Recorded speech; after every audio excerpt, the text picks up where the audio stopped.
ત્રાલસામાં આવેલા મનોદિવ્યાંગ બાળકોની નિઃશુલ્ક નિવાસી શાળા અસ્મિતા વિકાસ કેન્દ્ર સંસ્થાના સ્થાપક શ્રી પ્રવીણભાઈ પટેલની 75મી વર્ષગાંઠ અને સંસ્થાના સ્થાપનાના 20 વર્ષ પૂર્ણ થયા તેની ઉજવણી સંસ્થા પર કરવામાં આવી હતી। સંસ્થાના સ્થાપક શ્રી પ્રવીણભાઈ પટેલે આજથી 20 વર્ષ પહેલા ઉત્તમ ભાવ સાથે પોતાની મૂડીથી સંસ્થાના પાયા નાખ્યા અને આજે સંસ્થા દ્વારા ઘણી બધી સેવાકીય પ્રવૃત્તિઓ થઈ રહી છે। સંસ્થાના સ્થાપક પ્રવીણભાઈ પટેલની 75મી જન્મદિવસ નિમિત્તે સવારે વૈદિક મંત્રોથી ગાયોનું પૂજન કર્યું અને તેમના જન્મદિવસ નિમિત્તે સંસ્થામાં ગાયત્રી યજ્ઞ વૈદિક મંત્રો સાથે કર્યો। સંસ્થાના મનોદિવ્યાંગ બાળકો સ્ટાફ સાથે યજ્ઞમાં વૈદિક મંત્રો બોલી આહુતિ આપી। ત્યારબાદ સાંજે મનોદિવ્યાંગ બાળકો સ્ટાફ ગામના આગેવાનો તથા સંસ્થાના મેનેજિંગ ટ્રસ્ટી શ્રી પ્રવીણભાઈ ભટ્ટ અને ઉપપ્રમુખ શ્રી ભરતભાઈ ચુડાસમા, જિલ્લા સમાજ સુરક્ષા અધિકારી શ્રી મંડોરી સાહેબ, મુનિયા સાહેબ અને તેમનો સ્ટાફ, મનમંત્રી સંસ્થા ભરૂચના સ્થાપક શ્રી જયેશભાઈ પારેખ, યુએસએથી પધારેલા મહેમાનશ્રીઓ વગેરે ઉપસ્થિત રહી પ્રવીણભાઈની 75મી જન્મજયંતિ ખૂબ ધૂમધામથી ઉજવણી કરવામાં આવી હતી। સંસ્થાના ટ્રસ્ટી મંડળ દ્વારા સ્થાપક શ્રી પ્રવીણભાઈ પટેલ અને અરુણાબેન પટેલનું સન્માનપત્ર આપી સન્માન કરવામાં આવ્યું હતું। સંસ્થાના મનોદિવ્યાંગ બાળકોએ વિવિધ સાંસ્કૃતિક કૃતિઓ રજૂ કરીને શુભેચ્છાઓ પાઠવી હતી। તેવી જ રીતે સંસ્થાના દરેક કર્મચારીઓએ સ્થાપક શ્રીના જન્મદિવસની ઉજવણી ખૂબ જ ધૂમધામપૂર્વક કરી હતી। દરેક સ્ટાફ મિત્રોએ સમૂહ ગીત ગાઈને જન્મદિનની શુભેચ્છાઓ પાઠવી। પ્રવીણભાઈ પટેલે જીવનના 75 વર્ષ સુધી સમાજને ઘણું બધું આપ્યું છે।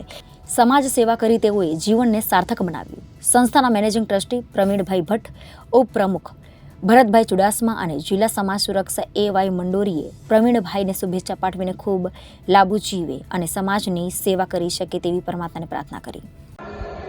નમસ્તે। આજે અમારી સંસ્થા અસ્મિતા વિકાસ કેન્દ્રના 20 વર્ષ પૂરા થાય છે અને 21મું વર્ષમાં જઈ રહી છે અને સાથે અમારા સ્થાપક શ્રી પ્રવીણભાઈ પટેલ અને અરુણાબેન પટેલ જેમ 2003ની અંદર આ અસ્મિતા વિકાસ કેન્દ્ર સંસ્થાની સ્થાપના કરી અનેકવિધ પ્રોજેક્ટથી આ સંસ્થા શરૂ થઈ।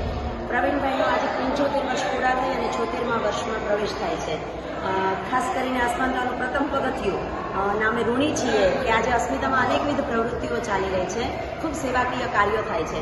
એક મેડિકલ મોબાઈલ વેનથી શરૂ થયેલું કાર્ય આજે ખૂબ વટવૃક્ષ બની ગયું છે, ખૂબ ગામડાઓ સુધી પહોંચ્યા છે। આખા ગુજરાતમાંથી માનસિક ક્ષતિગ્રસ્ત બાળકો અને ખાસ કરીને જે મજૂરી વર્ગના વાલીઓ હોય ત્યાંથી અમે લોકો બાળકોને અહીંયા લાવીએ છીએ અને આજે દરેક જિલ્લાઓમાંથી અહીંયા અસ્મિતામાં બાળકો રહી અને સાથે ઉત્તમ ટ્રેનિંગ મેળવે છે। આ તમામ સુવિધાઓ બાળકો માટે નિઃશુલ્ક છે। બાળકોને અનુલક્ષીને ધીરે ધીરે અનેકવિધ પ્રવૃત્તિઓ ચાલુ થઈ। અત્યારે occupational therapy centre, physiotherapy centre, computer lab, Gurukulam જ્ઞાન વર્ગો, આજુબાજુના 6 ગામોમાં શિક્ષણના વર્ગો પણ ચાલે છે। આ તમામ સુવિધાઓ બાળકો માટે તદ્દન ફ્રીમાં છે। એટલે આવું શ્રેષ્ઠ કાર્ય અસ્મિતા દ્વારા થઈ રહ્યું છે અને અસ્મિતા વિકાસ કેન્દ્રમાં ટ્રસ્ટીઓનો પણ ખૂબ સહયોગ રહ્યો છે। અમારો સ્ટાફ પણ ખૂબ કાર્યરત છે, પણ એક ટીમ વર્ક છે। આ સ્થાપકશ્રીએ શરૂઆત કર્યું, પ્રથમ પગથિયું શરૂ કર્યું, ત્યારબાદ એક ટીમ જોડાતી ગઈ। અમારા અમેરિકાના દાતાશ્રીઓ, અમારા ભારતના દાતાશ્રીઓ, અમારા સંસ્થાના શુભેચ્છકો, વિવિધ એનજીઓ બધાએ સાથે જોડાઈ, વિવિધ કંપનીઓ, આ દરેકનો સહયોગ મળ્યો છે। આપ સૌની શુભેચ્છા અમારે હજી પણ જોઈએ છે અને ઉત્તરોત્તર અમે પ્રગતિ કરતા રહીએ એવા આપ સૌના આશીર્વાદ અમારા પર બનતા રહે, આપની શુભેચ્છા મળતી રહે તે માટે ધન્યવાદ। Thank you. નમસ્તે।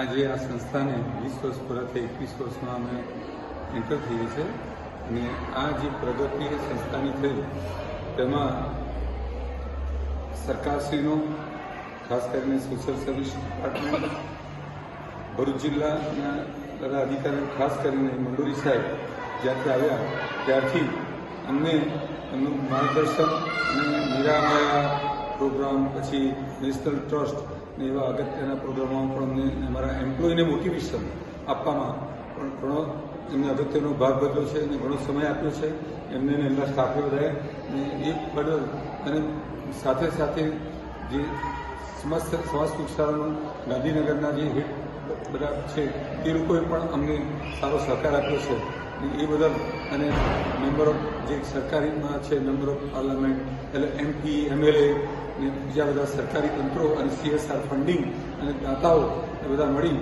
અને માર્ગદર્શન આપી આજે જે અસ્મિતાની પ્રગતિ થઈ છે એ બદલ અને અમારા સ્ટાફ અસ્મિતાના પ્રિન્સિપાલ, વાઇસ પ્રિન્સિપાલ અને ટ્રસ્ટી મંડળ અને ફાઉન્ડિંગ ટ્રસ્ટીઓ આ બધાનો ખૂબ અગત્યનો ફાળો છે ને આજે અમે ગુજરાતમાં સારું લેવલ જે પામી શક્યા છે તે આ બધાને આધારિત છે અને હવે અમે નેશનલ લેવલ ઉપર સારી પ્રગતિ કરીશું એ માટે તમારા બધાનો મને માર્ગદર્શન અને સહકાર મળશે એમાં મને ખાતરી છે અને આગળ વધી અમારા બાળકોને અમેરિકા પણ લઈ જવાનો પ્રોગ્રામ કર્યો છે નવેમ્બરમાં.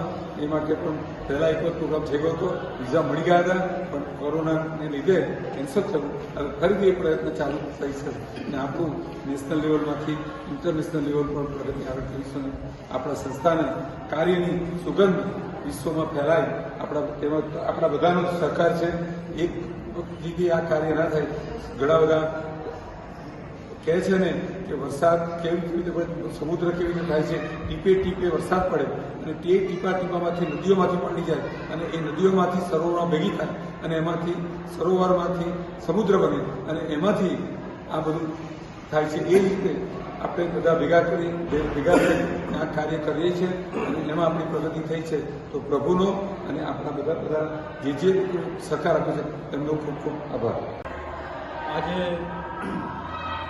અસ્મિતા વિકાસ કેન્દ્રના 20 વર્ષ પૂર્ણ થઈ અને 21મા વર્ષમાં પ્રવેશ થયેલ છે, જેના સ્થાપક શ્રી પ્રવીણભાઈ પટેલ અને તેમનો પણ 75 યર્સ પૂરા થઈ અને 76 વર્ષમાં પણ તેમનો પ્રવેશ થયો છે. તે બદલ સંસ્થા અને પ્રવીણભાઈ બંનેને હું શુભેચ્છાઓ પાઠવું છું. પ્રવીણભાઈની અથાગ મહેનતના પરિણામે એક દિવ્યાંગ જે બાળકો છે, ઇન્ટેલેક્ચ્યુઅલ બાળકો, તેમનું સમાજમાં પ્રોપરલી પુનઃસ્થાપન થાય છે. તેમને ટ્રેનિંગ અને બીજી ઘણી બધી બાબતો અહીંયા શીખવવામાં આવે છે અને તેમને સમાજમાં પુનઃસ્થાપન મુખ્ય પ્રવાહમાં લાવવામાં આવે છે. એવી સારી એક કામગીરી આપણા પ્રવીણભાઈએ એક યજ્ઞ સ્વરૂપે હાથમાં લીધેલી છે, જે સતત કાર્યરત છે, ચાલુ છે. અને અમેરિકાથી પણ પર્સનલી ઘણીવાર મને પણ ફોન કરી અને સંસ્થાનું હાલચાલ પૂછતા હોય છે. આમ પ્રવીણભાઈ આ સંસ્થા માટે ખૂબ જ અથાગ પ્રયત્નો કરી રહ્યા છે. તો તે બદલ હું પ્રવીણભાઈની લાંબી આયુની પણ પ્રાર્થના કરું છું અને સાથે સાથે તમને શુભેચ્છાઓ પાઠવું છું. Thank you. Reporter Virar Gohil, Janadesh news, Bharuch.